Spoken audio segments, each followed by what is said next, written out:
And multiple damage reports are coming out of Eufaula. That is where WRBL's Hannah James joining us now live. Hannah, what can you tell us about what it's looking like right now?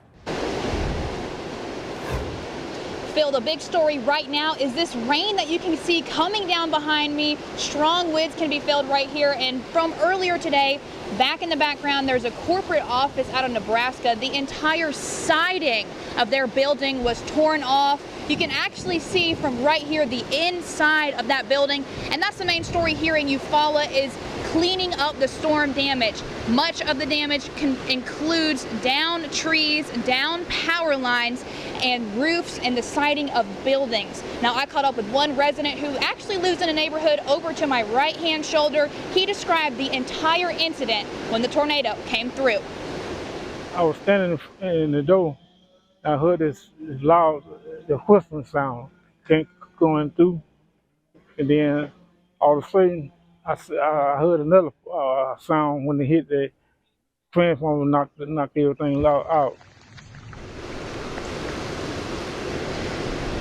Now today, while we were surveying the damage, again, we saw several roofs damaged, trees down, power lines pulled down. Now, while we were surveying that damage, I caught up with Mayor of Eufaula, Jack Tibbs, who said a tornado ripped through about a 4-mile stretch of Eufaula. Now, right now, Paul Lee Parkway, Randolph Avenue, Hunters Inlet, and Shadow Moss are closed off. Now, they have reopened State Docks Road. However, there are still power lines down on the side of the road, so drivers are asked to proceed with caution. Mayor Tibbs says today's tornado makes 4 within the last 4 years. The first one we had 4 years ago was the first one in 100 years to hit the city, and it was on the anniversary of the one that hit the city 100 years prior to that. So, who knows?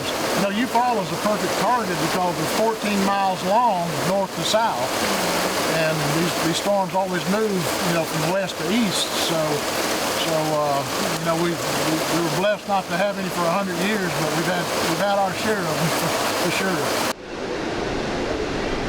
Now, Mayor Tibbs was talking about those extra fronts coming through as we are experiencing right now. Chief Meteorologist Bob Jeswald said to take cover at 36, and luckily we found that cover. I'm able to report live for you now. Mayor Tibbs wants to remind everyone, stay indoors. Have that plan of action in place with your family with that safe spot, and make sure to monitor your weather radios as the weather will continue to roll through this area. Phil, I'm going to send it back into you. Reporting live from Eufaula, I'm Hannah James, WRBL News 3 on your side.